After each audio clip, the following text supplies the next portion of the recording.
Hola a todos.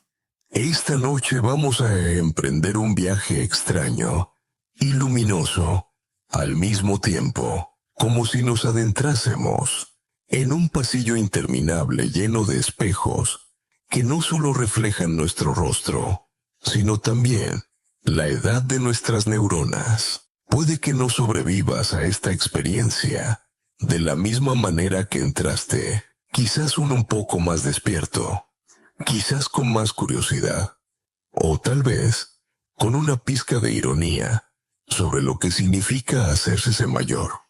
Así que, antes de ponerte cómodo, tómate un momento para darle a me gusta al video y suscribirte, pero solo si realmente disfrutas de lo que hago aquí. Déjame proponerte algo más. Mientras me escuchas, escribe en los comentarios tu ubicación y tu hora local. Me encanta esa sinfonía improvisada de voces que vienen de distintos rincones del mundo. Madrid a medianoche. Ciudad de México al atardecer. Buenos Aires con olor a parrilla. Tokio bajo la lluvia. Es como si yo, a mis 87 años, siguiera conversando en tiempo real con el planeta entero. Ahora, apaga las luces. Quizá enciende un ventilador para un ruido suave y comencemos juntos nuestro viaje de esta noche. Recuerdo la primera vez que un paciente me dijo: «Doctor, supongo que mis olvidos son porque ya estoy viejo».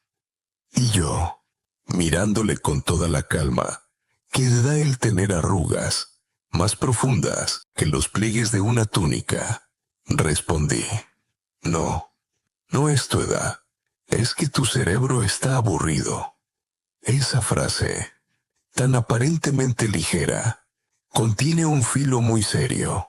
El mito del deterioro inevitable durante décadas. Y yo estudié medicina en los años 50. Créeme, era otra era. Nos enseñaban que el cerebro, al llegar a la adultez, se congelaba como una estatua de mármol. Nada podía crecer ni renovarse. El resultado: una generación de mayores convencidos de que cada olvido era una sentencia. Lo curioso es que ese dogma nunca me convenció del todo. Había algo demasiado rígido en esa explicación.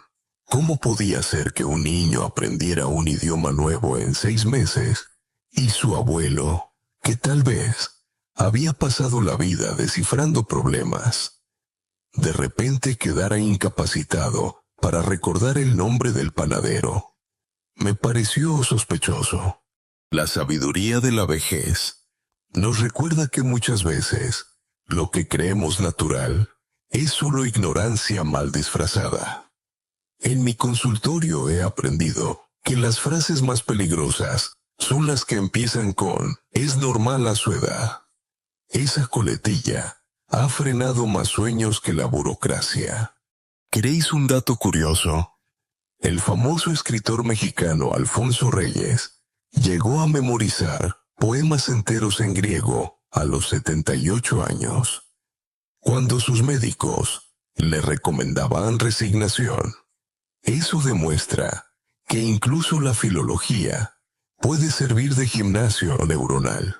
El debate académico sigue abierto, por supuesto. Algunos colegas siguen defendiendo que hay un límite biológico muy marcado, que los genes mandan y la plasticidad decrece de forma inexorable. Otros, en cambio, vemos la prueba viviente en pacientes que, superados los 80, aprenden tango, francés o programación informática. La ciencia, como siempre, se escribe en borrador perpetuo. Recuerdo a mi maestro, un venerable profesor que afirmaba en clase, pasada la cuarentena: «Señores, ya todo es cuesta abajo». Hoy pienso en él con ternura y un poco de picardía, porque si tuviera ocasión, lo invitaría invitaría a compartir conmigo una partida de ajedrez rápido, perdería. Y no solo por mis habilidades estratégicas, sino porque entre jugada y jugada yo le obligaría a aprender los nombres de las piezas en portugués. Un pequeño castigo académico. La ironía es que mientras nos repetían que el cerebro envejecía como un motor oxidado, yo, que ya peino canas desde hace décadas, me descubrí más capaz de mantener la concentración durante 4 horas de cirugía que muchos residentes de 30. El secreto no estaba en los genes, ni en la dieta milagrosa, ni en rezar 3 veces al día a la diosa memoria. El secreto era más vulgar y más poderoso: usar el cerebro como si todavía tuviera examen final. Claro, no niego que la biología marque sus ritmos. Mis rodillas protestan como si fueran un comité sindical. Pero entre el cuerpo y la mente hay algo peculiar. La mente envejece solo si la dejamos huérfana de retos. Es como un perro travieso. Si no le das juguetes, muerde el sofá. Un paciente, de esos que me llaman abuelo con cariño, lo acepto, ya que no hay escapatoria. Me preguntó hace poco: doctor, ¿y si es demasiado tarde para mí? Le respondí con otro dato extraño. Hay informes de personas nonagenarias cuyo hipocampo, esa región tan ligada a la memoria, aumentó de tamaño tras aprender a tocar el violín. Sí, un órgano que pensábamos condenado a marchitarse, creciendo como una planta regada con curiosidad. Imagina la escena: un anciano de 92 años acariciando un violín por primera vez. Cada nota, un desafío. Cada dedo, una gimnasia. Y el cerebro, como un jardinero invisible, aprovechando esa música para empujar nuevas ramas neuronales. Y aquí va el primer chiste suave de la noche. Si alguien te dice que tu cerebro ya pasó de moda, sonríe y contesta: pues el mío acaba de descargarse la última actualización. Lo notarás porque, de repente, recordarás dónde dejaste las llaves, aunque sigas olvidando por qué entraste en la cocina. Eso, me temo, ni la neurociencia lo resuelve del todo. El verdadero debate que quiero dejar sobre la mesa es este: ¿cuánto envejecimiento es biología pura y cuánto es un relato colectivo en el que nos resignamos porque alguien escribió en un libro que así debía ser?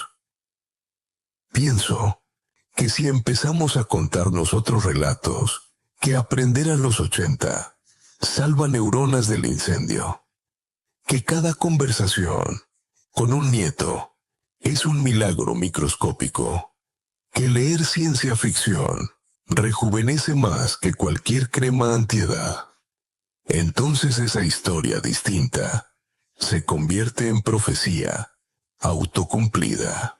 De modo que no quiero que os vayáis esta noche con el pensamiento de que vuestras arrugas son fronteras. Quiero que penséis que son grietas por donde pasa la luz de nuevas conexiones. El mito del envejecimiento cerebral se ha repetido tanto que casi parece un conjuro. Aunque yo mismo fui alumno cuando todavía se consideraba dogma que el cerebro adulto era fijo como una roca.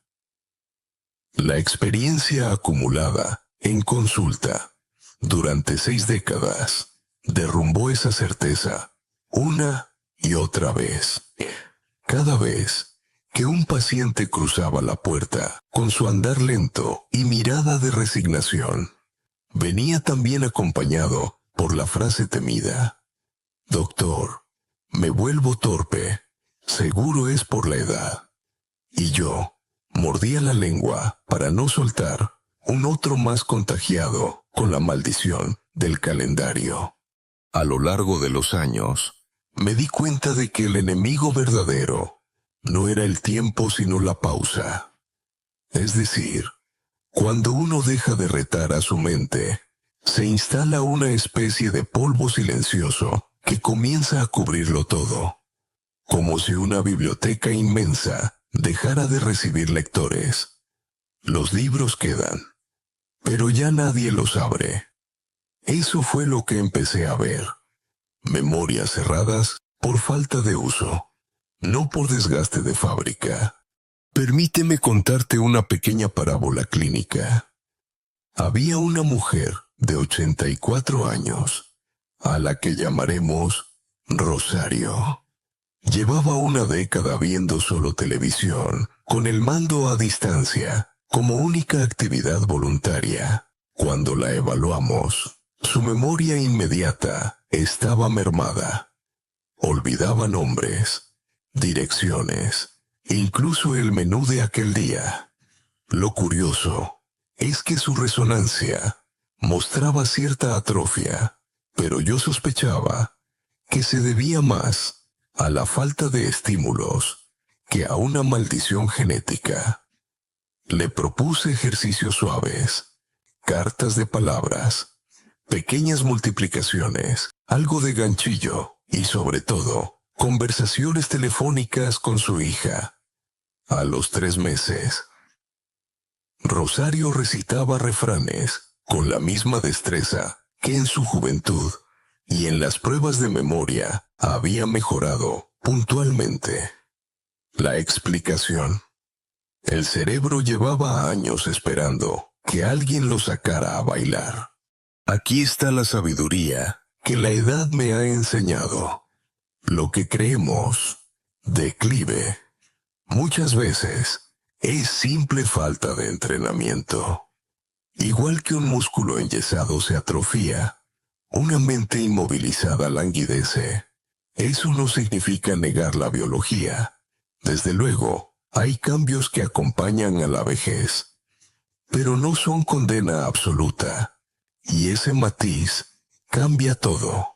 Un dato extravagante que suelo mencionar en conferencias es que los taxistas veteranos de Londres, obligados a memorizar miles de calles y atajos, muestran un hipocampo un 30% más voluminoso que la media de su edad.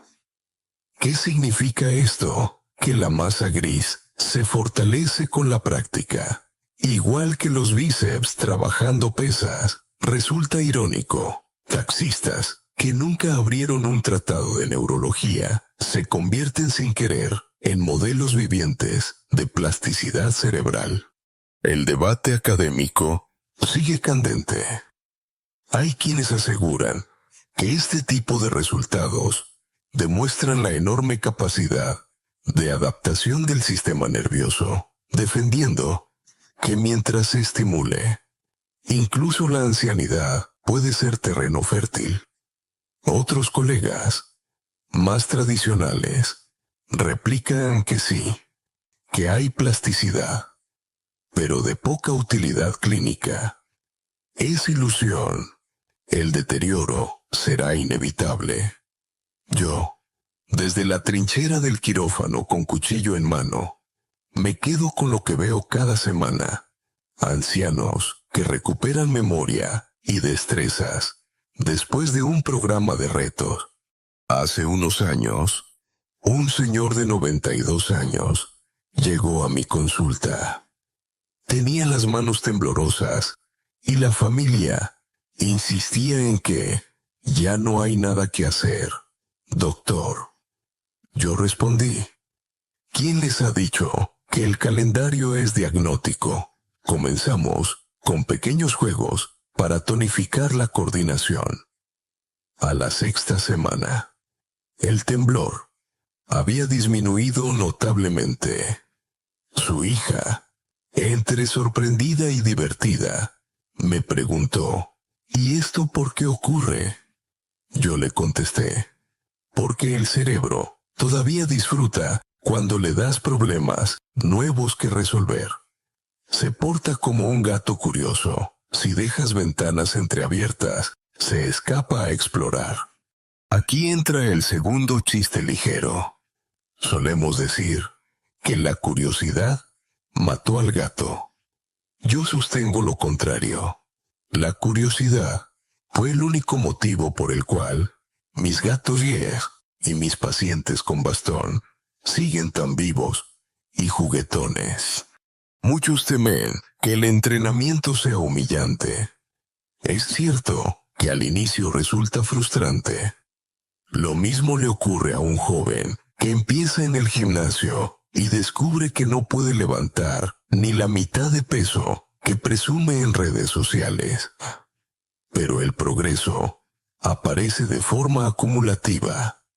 He visto nonagenarios aprender a manejar un teléfono inteligente con la misma ilusión que un adolescente probando su primera moto. Y aquí hay una información marginal que me fascina. Algunos de ellos, tras aprender a usar redes sociales, no solo reforzaron memoria, sino que mejoraron velocidad de procesamiento en otros campos, lo que los psicólogos denominan efecto de transferencia.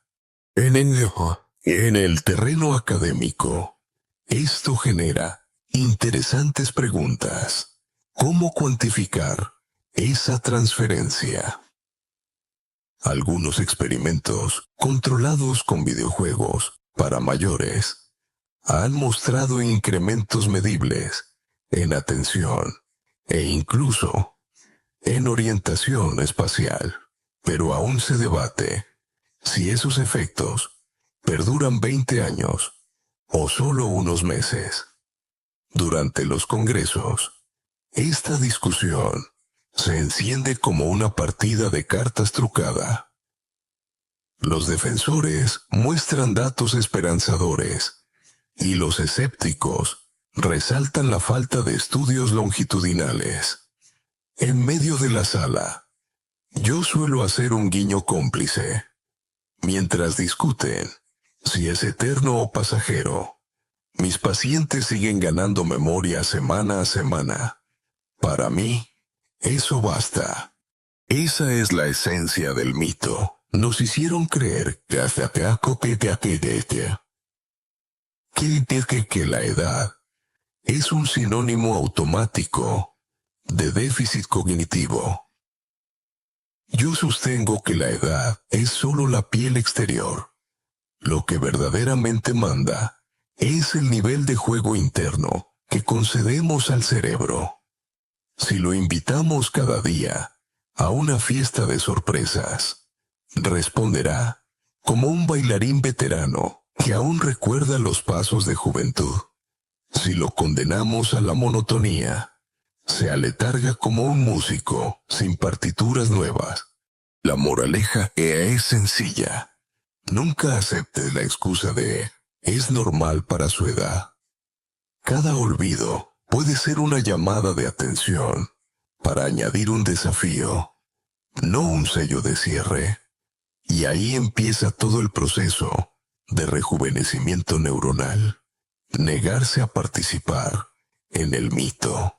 Recuerdo con una nitidez casi cinematográfica la primera vez que un paciente me hizo llorar en silencio de gratitud. Una mujer de 78 años que llegó a mi consulta completamente derrotada, convencida de que nunca más podría reconocer la cara de sus propios nietos. Su mirada era de pura desesperanza, y su hijo me dijo con un tono resignado: «Doctor, supongo que lo mejor será ingresarla en una residencia». Yo le respondí con la calma de quien ha visto muchos atardeceres. Todavía no hemos probado nada.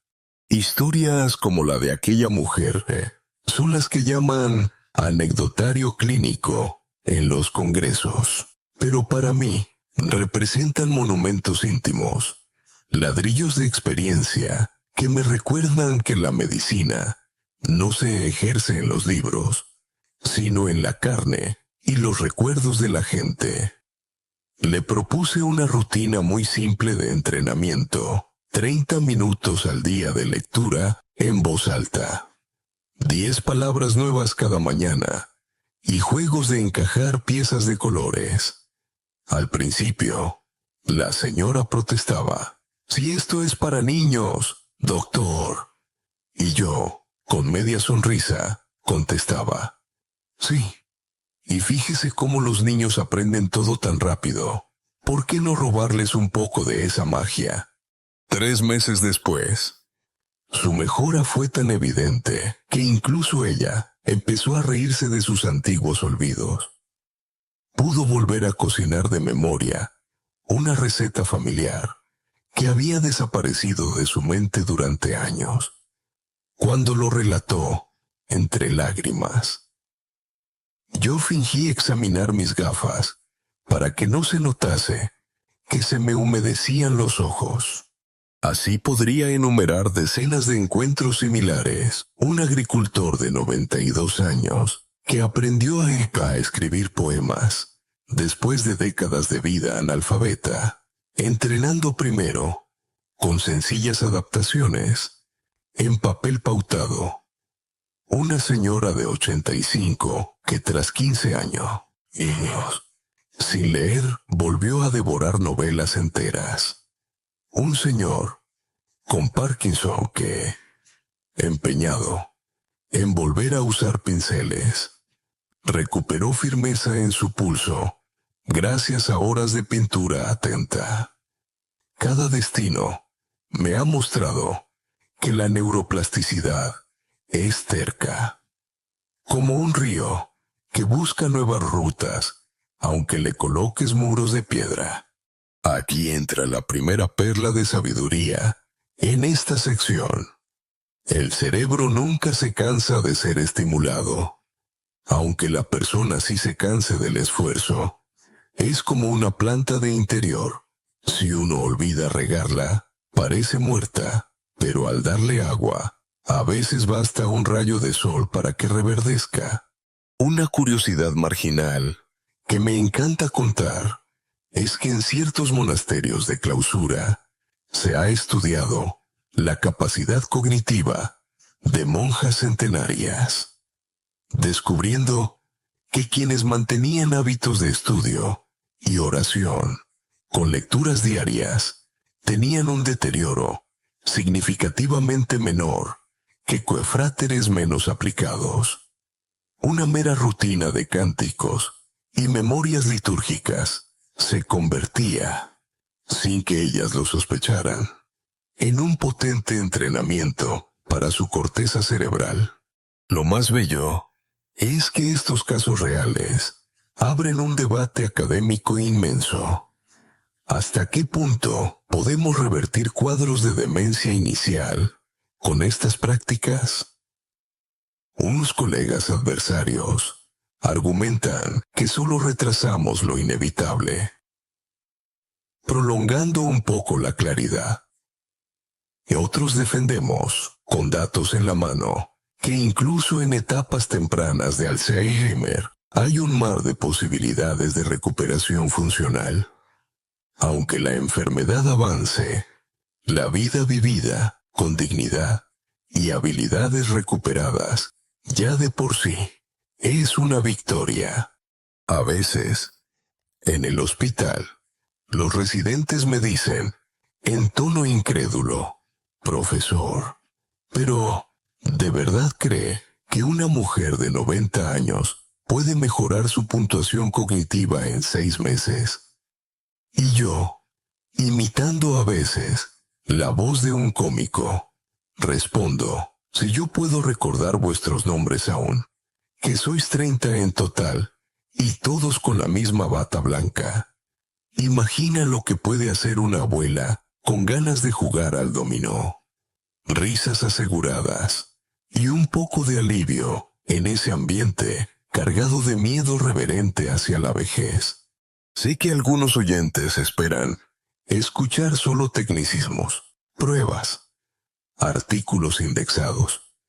Pero para mí las historias son más persuasivas que 100 gráficas, porque la gráfica nunca me ha mirado con ojos húmedos, agradeciéndome un trozo de vida recuperado.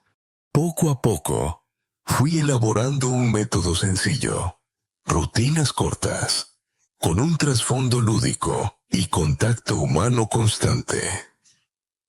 La clave, descubrí, es que la soledad seca la mente más rápido que cualquier mutación genética.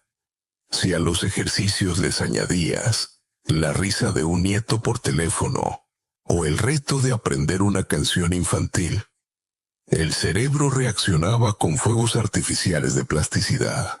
Un detalle extraño que quizás sorprenda: cuando pedíamos a algunos pacientes mayores que aprendieran a usar videojuegos de puzzles sencillos, tras unas semanas, no solo mejoraban en el juego, sino también en la incapacidad de planificar las comidas o recordar direcciones. El debate académico en torno a este fenómeno, conocido como efecto de transferencia, sigue vivo. Unos lo consideran anecdótico, otros pensamos que es una vía de oro para diseñar terapias más ricas. Todo esto me recuerda a uno de mis chistes más blancos, que todavía provoco en salas llenas de colegas. Siempre pensé que la gran medicina preventiva iba a ser una pastilla mágica, y al final resulta que es una consola portátil.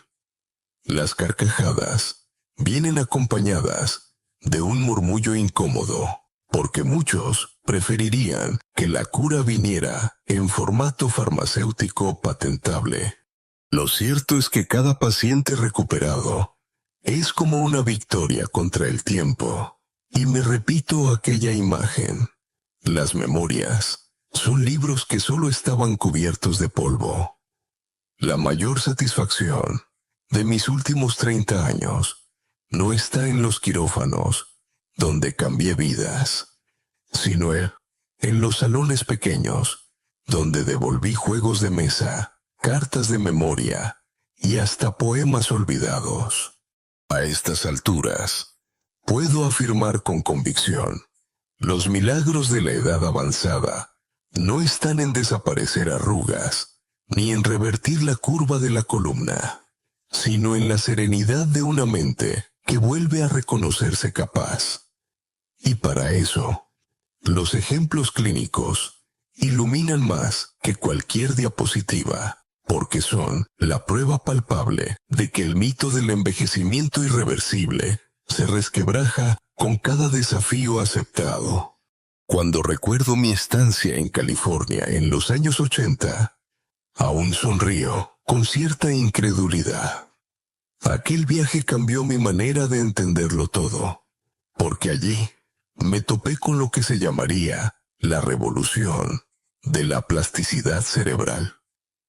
Hasta entonces, mis maestros habían repetido sin descanso que el cerebro adulto era como cemento endurecido, incapaz de modificarse salvo para desgastarse. Sin embargo, en aquel laboratorio vi a un grupo de investigadores demostrando justo lo contrario en un puñado de monos.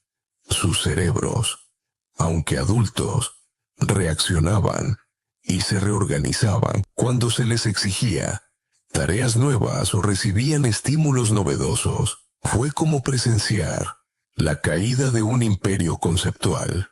Lo que esos experimentos mostraban era tan simple y tan devastador para la ortodoxia que apenas podía creérselo.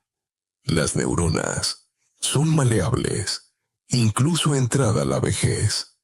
Las conexiones, lejos de ser fijas, podían fortalecerse, debilitarse, reconectarse, generar circuitos de emergencia. Le dieron un nombre elegante: plasticidad neuronal. Yo lo llamaba en privado el arte de reaprender a bailar a cualquier edad. Un paciente me enseñó lo que significaba en carne viva. Tras un ictus, quedó con la mitad del cuerpo paralizado y el pronóstico sombrío. Decidimos ensayar una técnica que estaba emergiendo: el entrenamiento espejo. Colocamos un espejo frente a su brazo sano, de manera que al mover ese brazo, el reflejo aparentaba que él movía el paralizado. El cerebro, engañado, comenzó a reactivar rutas motoras dormidas. Al comienzo parecían microgestos insignificantes, solo un dedo que temblaba débilmente, pero pronto acabó por recuperar la capacidad de abrir y cerrar la mano. Ver esa victoria mínima fue como presenciar un renacimiento. Y después, una anécdota marginal, pero fascinante. Hace unos años, supe de un programa universitario en el que ancianos de 90 años aprendían a volar drones. Al cabo de 6 meses, no solo dominaban los mandos, sus pruebas de memoria y razonamiento espacial mejoraron notablemente. En la prensa se hablaba del abuelo piloto como broma tierna, pero los científicos tomaron notas muy serias. Demostrar que habilidades tecnológicas estimulaban regiones de orientación espacial, como el hipocampo, era inesperado y estimulante. Y aquí traigo la dosis de sabiduría en esta sección. Toda habilidad nueva, por trivial que parezca, abre caminos inéditos en el cerebro.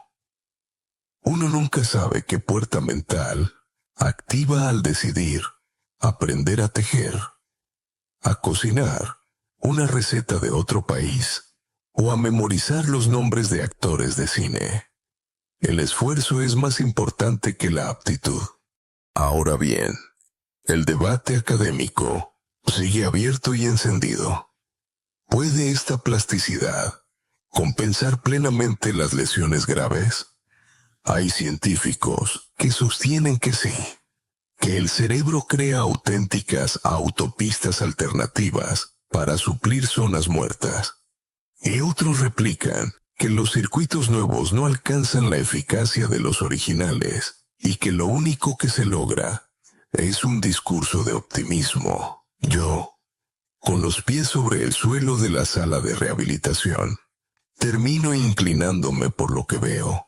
Y lo que veo es que pacientes que supuestamente no volverían a andar han terminado sosteniéndose con bastón. Y eso ya es un triunfo imposible de negar. La estadística puede restar ironía, pero la vida concreta se impone. Recuerdo bromear con un colega. Mientras revisábamos resonancias después de meses de entrenamiento de un grupo de mayores.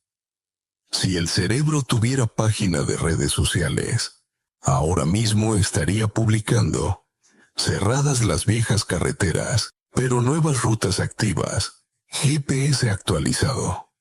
Nos reímos como adolescentes, aunque sabíamos que detrás de la broma había una verdad estremecedora. La anatomía no era estática. Se reeditaba a diario. Otra de mis favoritas fue una paciente octogenaria que, para aliviar la depresión, decidió aprender piano. Las primeras semanas me confesaba que se sentía como una niña torpe. Ni siquiera logro colocar un dedo bien. Sin embargo, poco a poco consiguió tocar canciones sencillas y, meses después, fragmentos de piezas clásicas. El beneficio no fue solo musical. Sus pruebas de memoria mejoraron y volvió la chispa a su mirada.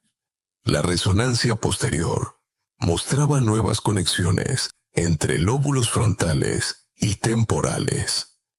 ¿Cómo no creer en milagros si uno los puede ver trazados en blanco y negro? En este terreno se abre siempre una frontera académica apasionante. El dilema entre determinismo genético y potencial neuronal adquirido. ¿Hasta qué punto podemos modificar lo que venía escrito en nuestros genes? Algunos sostienen que el margen es limitado, y otros, entre los que me incluyo, subrayamos que la codificación genética ofrece un marco, pero lo que se dibuje dentro depende de cómo vivamos. La vida como diseñadora del cerebro. He ahí el concepto más provocador que me gusta ofrecer en conferencias. Lo cierto es que nadie quiere quedarse con el papel pasivo de víctima de la edad. Y el concepto de plasticidad nos regala una narrativa distinta. Puedes fabricar otra ruta, aunque la principal esté averiada. No es perfección, es resiliencia. Y eso, a los ojos de un cirujano octogenario que sigue teniendo buen pulso, me parece un regalo casi poético. Para cerrar hoy esta sección, un chiste amable. Muchos me preguntan si estudiar plasticidad significa que mi cerebro se está convirtiendo poco a poco en goma. Yo contesto, sí, pero solo goma de borrar viejas excusas. Y es que realmente no hay mayor magia en la longevidad que verse a uno mismo aprendiendo aún, mientras el reloj insiste en tachar años. Si hasta aquí he hablado de recuperar funciones dañadas o de incentivar la flexibilidad neuronal, ahora me detengo en un punto que me fascina, los dones ocultos de la edad. Es curioso, porque la vejez se percibe en la cultura común como un catálogo de pérdidas. Pérdida de fuerza, pérdida de memoria, pérdida de reflejos. Sin embargo, la ciencia revela algo inquietantemente esperanzador. Hay funciones que no solo resistieron el envejecimiento, sino que incluso florecieron con los años. Una de ellas es la regulación emocional. Puede que me tiemblen las rodillas al subir una escalera, pero mi paciencia para escuchar la historia interminable de un niño, eso sí que crece con cada década. Hay investigaciones serias. Adultos mayores regulan mejor la ira, son más capaces de relativizar problemas y de dar consejos ponderados. A ese fenómeno, los investigadores le llaman inteligencia cristalizada. La suma de experiencia y sabiduría vital que convierte cada decisión en una especie de compás bien calibrado. Incluso hay estudios señalando que el nivel de satisfacción y bienestar subjetivo tiende a ser más elevado en edades avanzadas que en la adultez media. El hecho curioso de esta sección lo escuché casi de rebote. Resulta que en ciertos pueblos japoneses, conocidos por su longevidad, los ancianos no solo conservan ánimo jovial, sino que se convierten en mediadores naturales de conflictos vecinales. Los llaman cariñosamente los refrigeradores humanos, porque calman cualquier situación con su serenidad. No sé si es ciencia o tradición, pero lo cierto es que encaja con las observaciones sobre la fortaleza emocional de la edad. Un debate académico se abre precisamente aquí. ¿Es esta aparente sabiduría un producto de cambios biológicos en el cerebro, las conexiones prefrontales afinándose con la edad, o se trata de una mera consecuencia cultural, del respeto que les mostramos y que, por tanto, refuerza su autoestima? Los antropólogos dicen que depende del contexto. En sociedades que marginan a los mayores, la curva de satisfacción decae más rápido.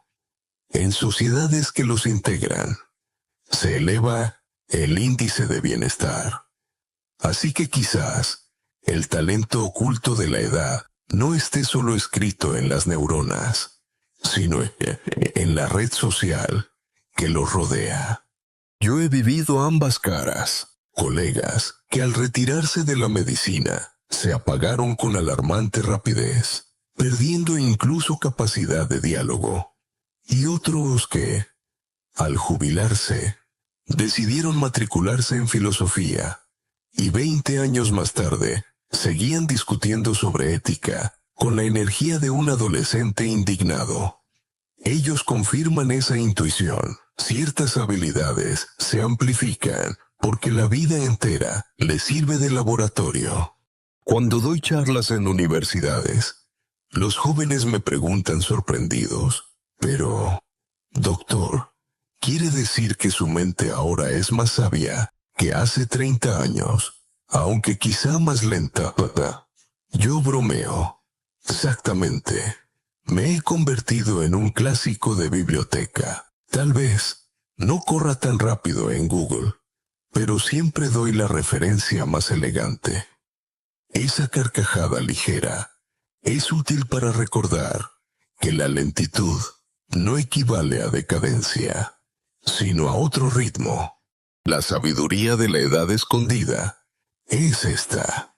La mente se reorganiza, priorizando lo emocional y lo práctico por encima de lo inmediato. Y ahí aflora un superpoder extraño: ver con perspectiva.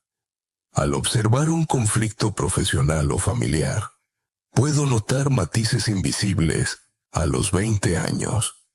Es como descubrir que el cerebro se convierte poco a poco en un editor de vida, recortando lo superfluo, cuidando los acentos, resaltando lo verdaderamente importante. Además, lo oculto a veces se disfraza de humor inesperado. He conocido ancianos que, al quedarse sin filtro social, decían verdades incómodas, con sinceridad brutal, y curiosamente, todos parecían aceptarlo como el privilegio de los mayores. Puede parecer anecdótico, pero estudios de comunicación muestran que la franqueza y la habilidad para poner contexto a situaciones sociales mejoran con los años. El chiste ligero de esta sección siempre lo cuento en congresos. La juventud cree que sabe lo que quiere. La mediana edad piensa que no tiene lo que quiere. Y la vejez descubre que ya quería lo que tenía desde el inicio. Nadie me discute esa máxima. Todos ríen porque roza demasiada verdad. Por otra parte, se ha descubierto que, mientras ciertas habilidades de memoria episódica empeoran, otras, como la memoria semántica, conocimiento general, conceptos, significados, pueden mejorar durante mucho tiempo. He tenido discusiones memorables con hombres y mujeres nonagenarios que me superaban en cultura general y en el arte de hilar argumentos. Una paciente de 93 años me corrigió un error histórico sobre Sócrates. Confieso que, además de sonrojarme, me hizo sentir esperanza en la longevidad de mis propias neuronas. El debate académico que dejo abierto y que todavía no hemos respondido del todo es si estas capacidades mejoradas son el resultado de un entrenamiento vital, espontáneo acumulado, o si existe en realidad un mecanismo de plasticidad especializado en la edad. La ciencia aún no lo resuelve, pero yo me permito inclinarme hacia una combinación de ambos. Por eso insisto en que la vejez no debe describirse solo con verbos de pérdida. También debe narrarse con verbos de añadidura. Añadir serenidad, añadir sentido común, añadir profundidad. Esa es nuestra victoria secreta frente al tiempo. Cuando tenía 60 años, la mayoría de mis colegas se despidieron de los quirófanos. Yo, en cambio, miré mis manos firmes y pensé, todavía no he terminado de entrenar. Lo curioso es que lo que me permitió seguir No fueron milagros, ni genéticas privilegiadas, ni una dieta mágica hecha de hierbas imposibles de pronunciar. Fue la práctica diaria, la repetición humilde y constante de pequeños actos que mantenían a mi cerebro inquieto y alerta. Mi rutina aún hoy tiene un aire casi ritual. Me levanto a las 5 de la mañana y durante media hora leo artículos médicos en otro idioma, inglés, francés, a veces alemán. Elijo términos que parecen enredados como cables y los repito hasta que mi memoria los hace suyos. Al mediodía, mientras otros almuerzan con sobremesa adormecida, yo aprovecho 15 minutos para meditar, enfocando la respiración. Por la tarde, cuando el hospital queda más tranquilo, dedico una hora al piano. Ese instrumento que descubrí tardíamente me obliga a coordinar manos, lectura y oído a la vez. Algunos se preguntan si no es agotador. Yo digo que lo verdaderamente agotador es no hacer nada, porque la mente desocupada se convierte en campo fértil para los lamentos. Hay una lección de sabiduría que he aprendido con edad. Las rutinas pequeñas sostienen la longevidad cognitiva más que los grandes destellos de inspiración. La mente no necesita fuegos artificiales ocasionales, sino combustible diario. Un hecho curioso que pocos mencionan es que el aprendizaje de música, pintura o danza en la edad avanzada no solo mejora la memoria, también fortalece la movilidad física. He visto pacientes deprimidos que, al tomar un pincel y practicar trazos, estabilizaron por accidente su pulso y recuperaron la calma perdida. Un octogenario que traté llegó incluso a mejorar su equilibrio con solo bailar vals cada noche de viernes. Nadie lo esperaba, pero están documentados correlatos cerebrales. Se activan áreas motoras y de coordinación. Por supuesto, existe debate académico aquí también. Hay quienes argumentan que estas mejorías son temporales, que solo disfrazan el deterioro. Otros creemos que, aunque lo fueran, ese disfraz sigue siendo medicina poderosa. ¿Acaso no merece la pena ganar 5 o 10 años de lucidez adicional? Todavía falta mucha investigación longitudinal. Mientras tanto, los que hemos visto sonrisas renacer en viejos rostros, afirmamos que la evidencia viva pesa más que la discusión estadística. Con frecuencia me preguntan, ¿cuál considero el secreto más eficaz?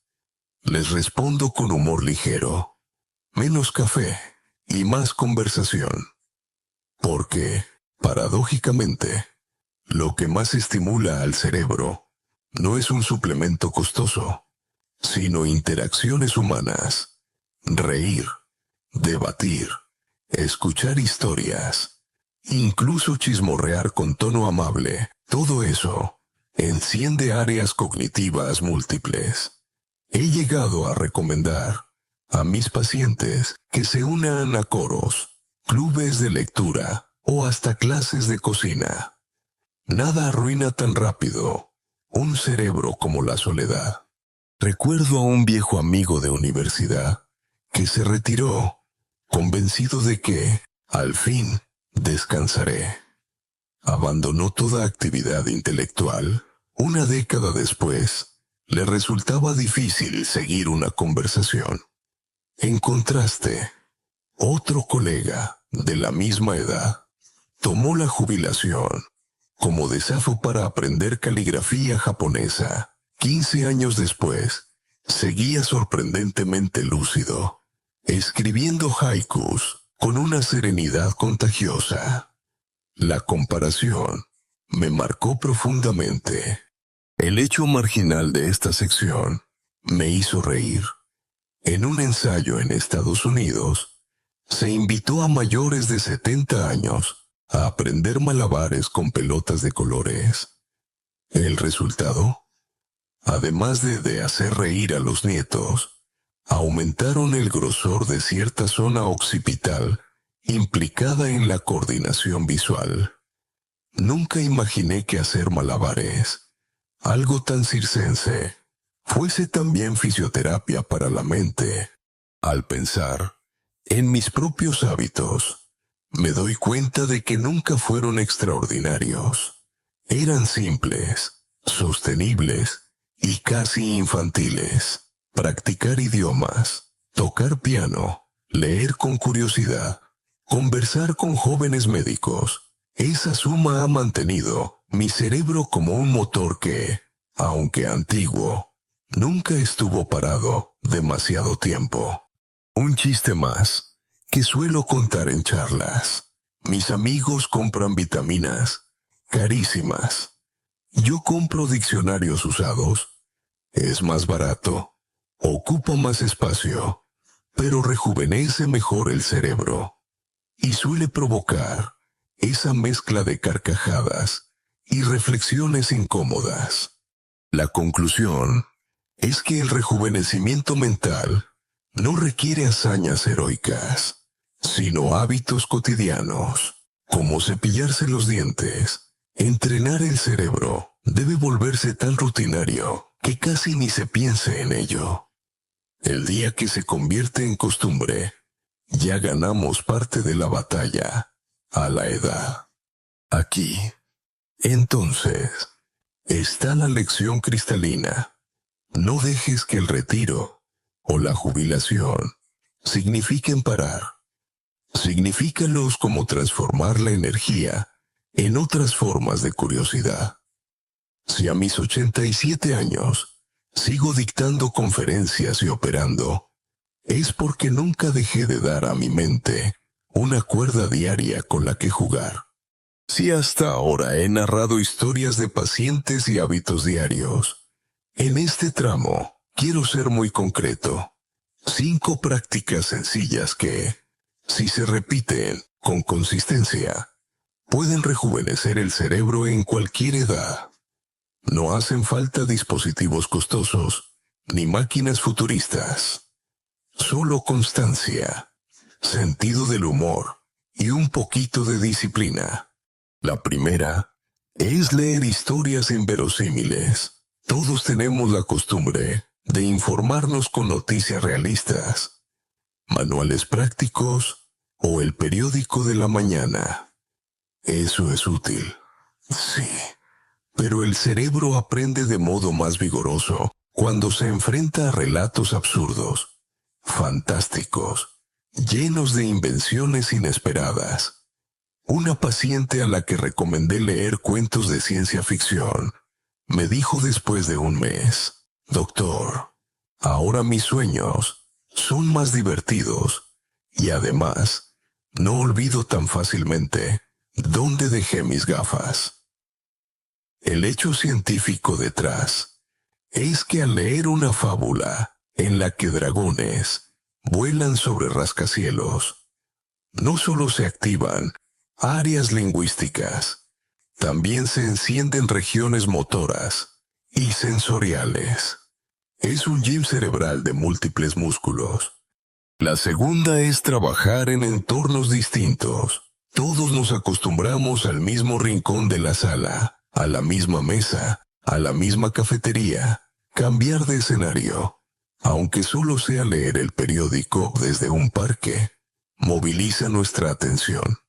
El hipocampo, que rastrea ambientes y contextos, se mantiene fresco. Un dato extraño que me encanta. En la NASA, observaron que los astronautas que entrenaban en hábitats artificiales antes de ir al espacio, no solo se adaptaban mejor al viaje real, también mostraban más memoria espacial. Así que, si los marcianos de prueba podían aprovecharlo, ¿por qué no nosotros, con solo variar la biblioteca por una cafetería. El tercer hábito es el más citado: ejercicio aeróbico, caminar, bailar, subir escaleras.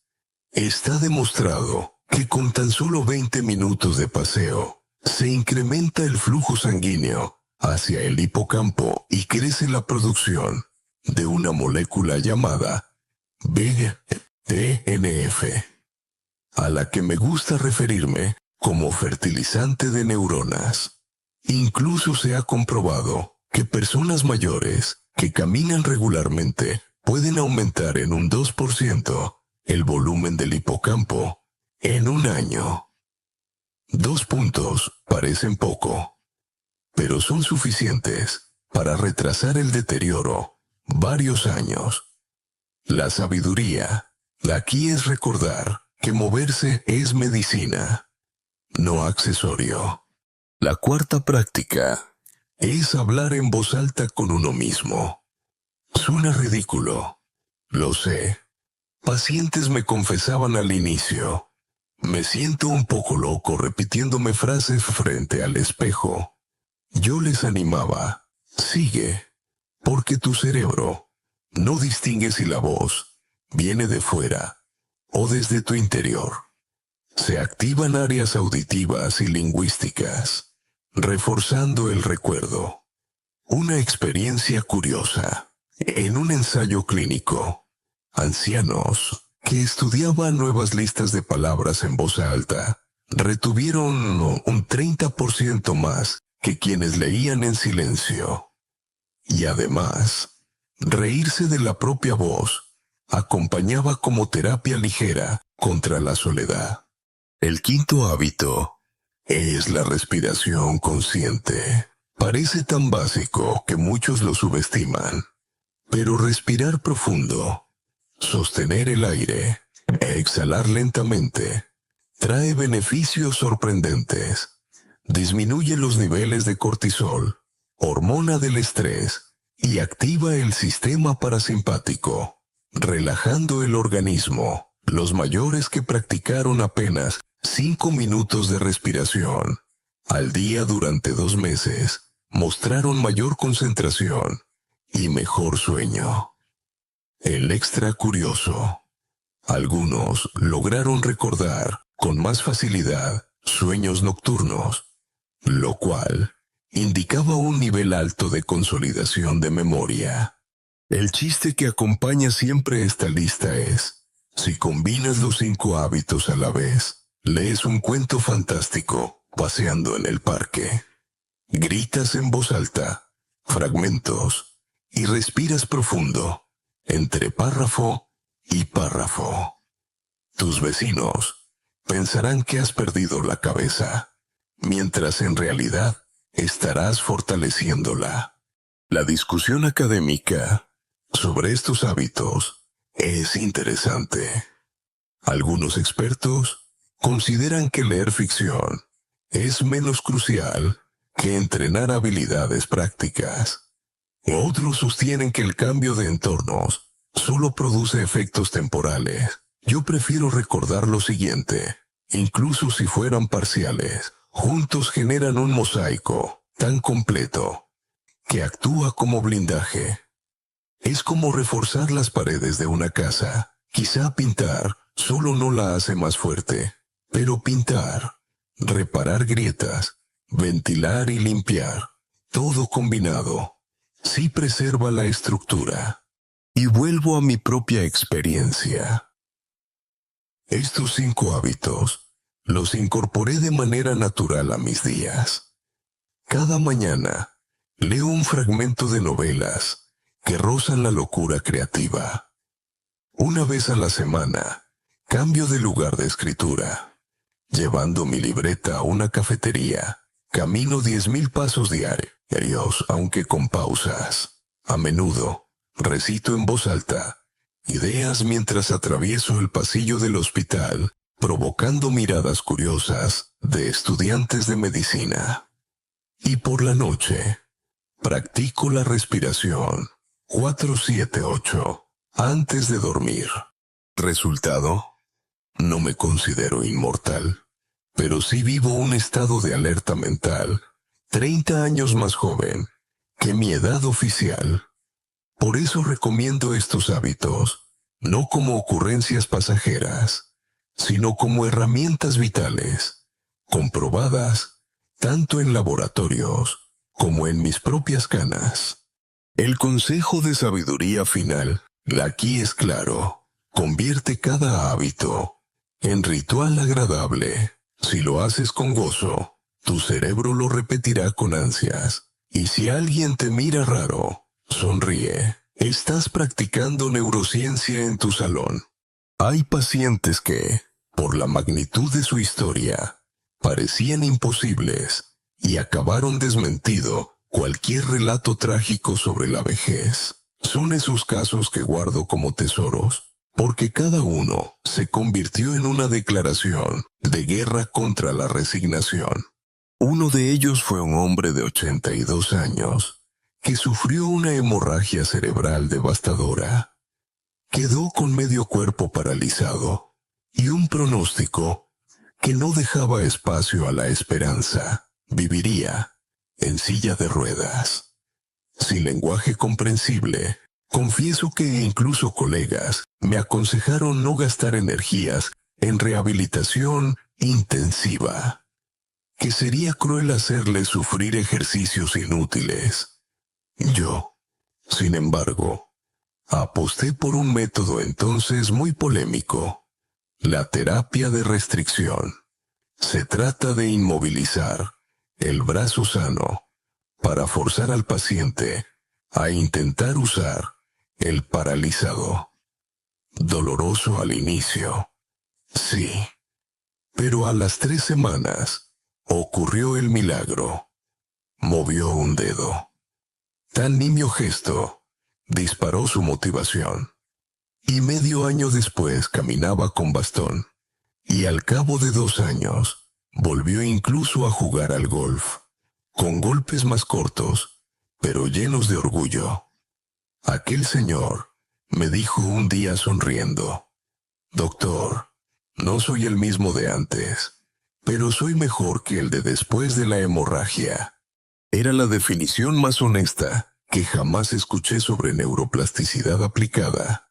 Otra historia corresponde a una mujer de 93 años que jamás había estudiado inglés. Cuando su nieto se casó con una estadounidense, decidió aprenderlo, no por academia, sino con su propio método.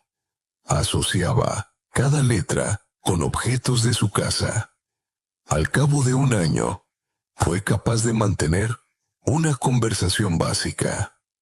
El día que le dijo a la cámara con tono dulce «I love you» a su nieto en otra ciudad. Todos en mi consulta nos emocionamos. El avance superaba la lingüística. Sus pruebas de memoria y concentración también mejoraron. Aquí la lección de sabiduría de esta sección: nunca es tarde para inaugurar nuevas conexiones neuronales, siempre que exista motivación.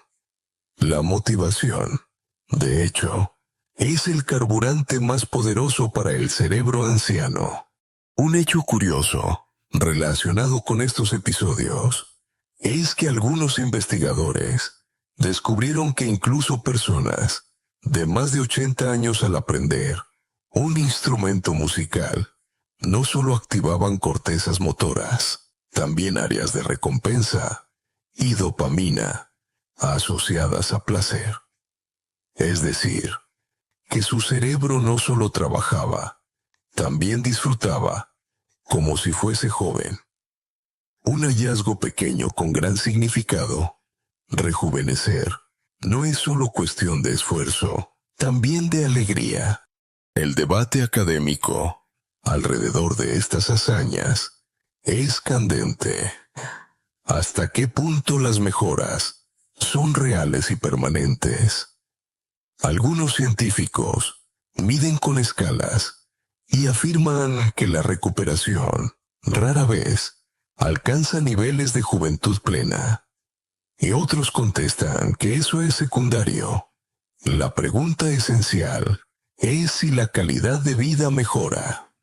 Y los testimonios de estos pacientes responden con contundencia.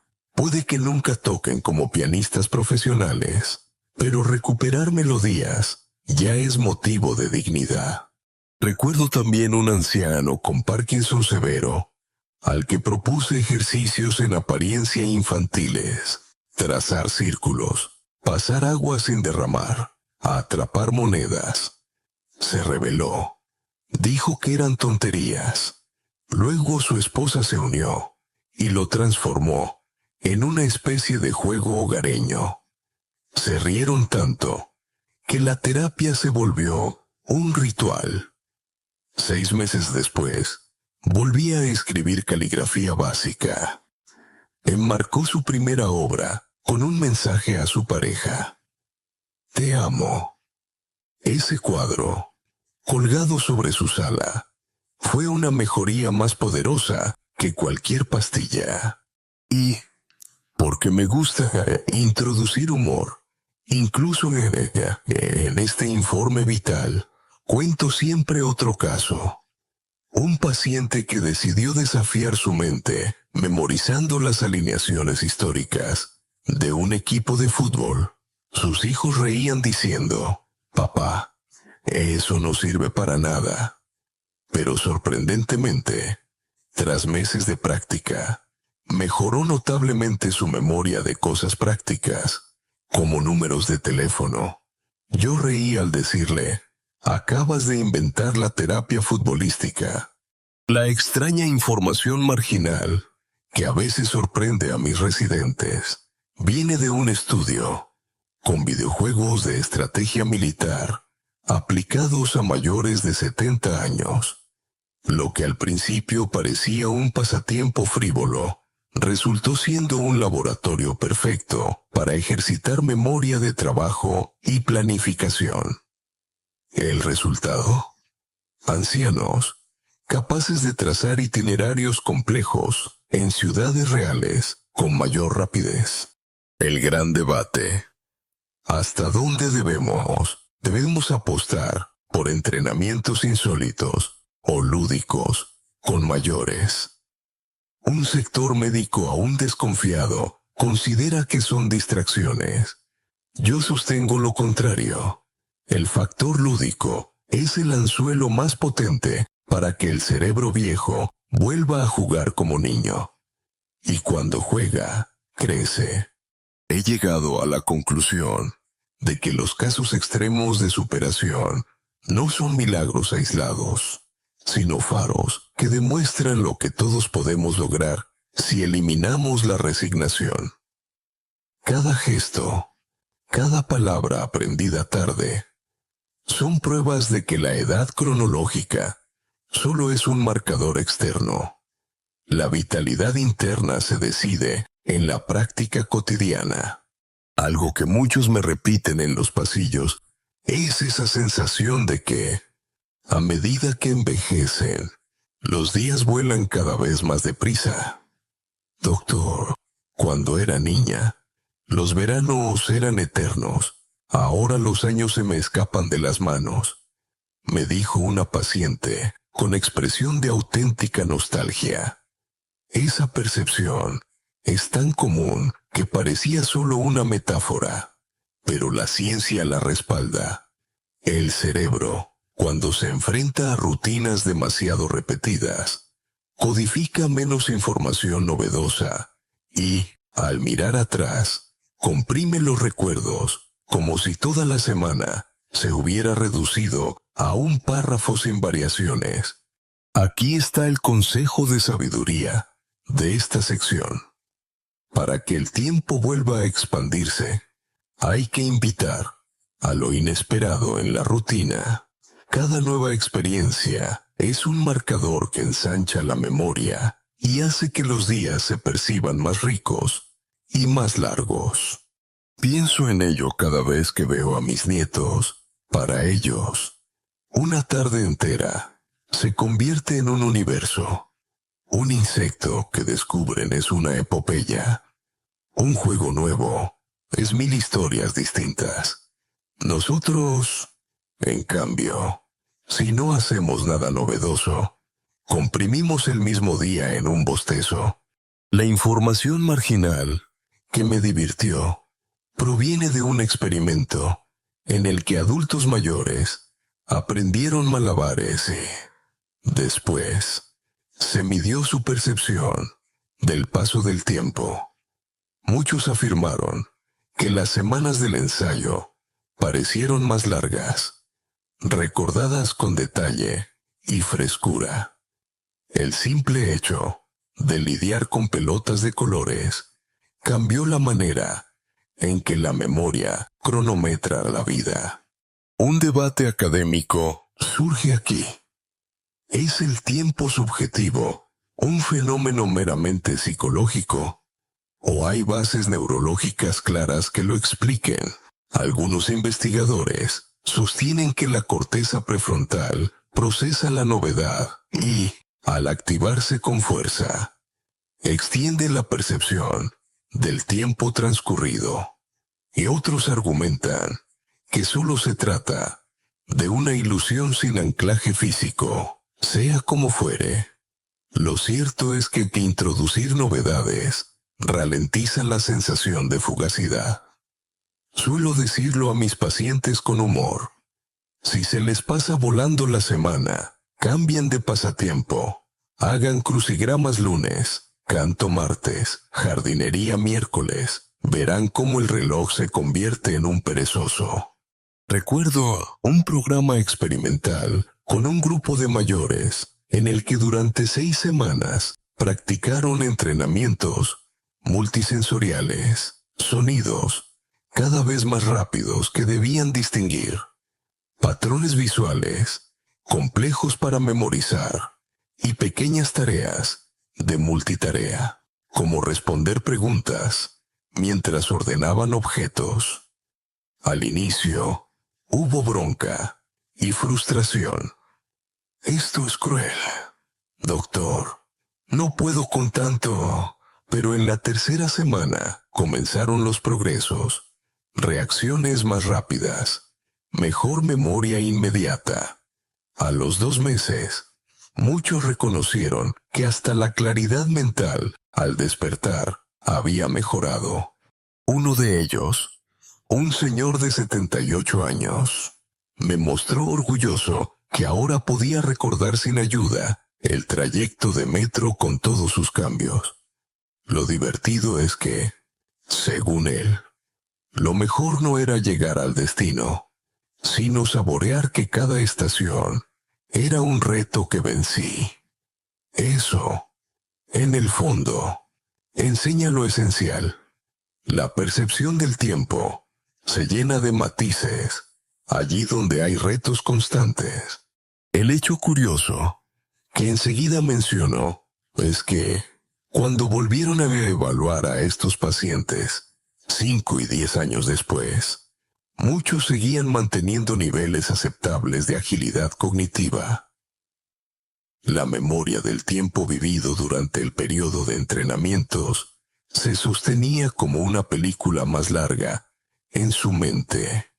No solo habían estirado su percepción temporal en aquellas semanas, sino que el eco de esa expansión se prolongó años después. Esto abre un debate interesante en las academias de neurología. ¿Acaso estamos midiendo mal el verdadero impacto de los entrenamientos cognitivos? Tal vez no solo sirven para elevar puntuaciones en test, sino también para modificar la forma en que sentimos nuestra existencia. Si es así, deberíamos replantearnos la definición de éxito terapéutico. No basta con medio punto más en un cuestionario. El logro real es devolver al paciente la sensación de que la vida tiene días largos y plenos. Yo mismo practico este principio. Una vez al mes, me esfuerzo en aprender algo completamente tonto o aparentemente inútil, solo para engañar a mi memoria y regalarle marcas nuevas. Una temporada intenté memorizar los nombres de nubes. Otra probé recetas tailandesas. Otra comencé a aprender trucos de cartas. No importa si luego olvido la mitad de los detalles. Lo importante es que la sensación de variedad vuelve a estirar mis días. Si alguien me pregunta la receta contra ese vértigo del tiempo que vuela, contesto con una sonrisa. Haz de tu semana una paleta de colores, no un folio gris. Así, cuando mires atrás, tu calendario no será un túnel, sino un cuadro lleno de pinceladas. Y esa es la única manera de rejuvenecer también la percepción del propio paso de los años. Volver a ser, aunque sea a ratos, un niño que ve eternidad en cada tarde. A estas alturas, después de tantas historias, experimentos y confesiones, quizás estés esperando que te regale una fórmula mágica que lo resuma todo. Pero te advierto, el único hechizo real es la decisión personal. Mi voz puede acompañarte. Mis ejemplos pueden inspirarte. Pero solo tú puedes girar la llave cada mañana y decir, hoy también entreno mi mente. Esa es la frontera final entre un cerebro que se acomoda y uno que rejuvenece. He aprendido que el deterioro llega de forma más fulminante cuando la resignación se instala. Alguien murmura, soy viejo, ya está, no puedo. Y esa sentencia se cumple como un conjuro venenoso. Por el contrario, cuando se dice, todavía puedo, el cerebro se enciende como lámpara que recibe electricidad. No es metáfora. Se han registrado activaciones cerebrales distintas en resonancias de personas que creen en su capacidad de aprender frente a quienes la niegan. La expectativa modifica la biología. La sabiduría de la vejez, en esta conclusión, es recordar que el cuerpo envejece por necesidad, pero la mente tiene margen de maniobra. Depende de hábitos, de coraje y de imaginación. He visto ancianos de 90 años jugar con drones nuevos, estudiar idiomas, escribir blogs seguidos por miles de personas, y he visto también jóvenes de 30 años rendirse, como si fueran ancianos cansados, solo porque decidieron abandonar los retos. La edad, al final, es una narrativa que escribimos en presente. Un hecho curioso, me parece buen colofón. En estudios con centenarios italianos, se encontró que quienes seguían activos en actividades sociales sencillas, como cultivar verduras, charlar en la plaza, jugar a cartas, tenían no solo mayor longevidad, sino incluso biomarcadores más saludables que sus coetáneos sedentarios. No eran maratonistas, ni genios de laboratorio, simples jugadores de cartas en comunidad. Eso demuestra que no hay que subir montañas imposibles para mantener la mente viva. Basta con no detenerse. El debate académico que quiero dejar abierto para cerrar esta serie es si deberíamos rediseñar por completo lo que llamamos tercera edad. ¿Es realmente una etapa de caída inevitable? ¿O podría concebirse como un segundo inicio? Una temporada de descubrimientos. Hay sociólogos que abogan por borrar el concepto de jubilación tal como lo conocemos, reemplazándolo por nuevas trayectorias vitales de aprendizaje constante. Y otros, más pesimistas, creen que la biología se impondrá. Yo estoy convencido de que mucho depende de las elecciones individuales y de la cultura que las arrope. Termino con un chiste ligero, porque me niego a acabar con gravedad excesiva. La gente me pregunta, ¿cuál es su secreto para mantenerse lúcido, doctor? Yo sonrío y respondo, mi secreto es no tener secretos. Leo, canto, me equivoco, me río y sigo entrenando. Una mente jubilada es más peligrosa que un quirófano sin bisturí. Querido oyente, si has llegado hasta aquí conmigo esta noche, has dado el primer paso, la decisión de escuchar y abrirte a la idea de que tus neuronas pueden volver a jugar, aunque los calendarios insistan en lo contrario. Recuerda, mañana él empieza con la posibilidad de aprender una palabra nueva, cocinar una receta extravagante, caminar por una calle desconocida. Cada uno de esos actos es un contrato con tu cerebro para mantenerlo joven. Así que, antes de dormir, guarda esta imagen, un mapa cerebral que, en lugar de desvanecerse, sigue dibujando caminos brillantes a cada paso que eliges. Esa es la verdadera victoria. Decidir que tu mente no descansa en ruinas, sino que se reforma continuamente como una casa habitada.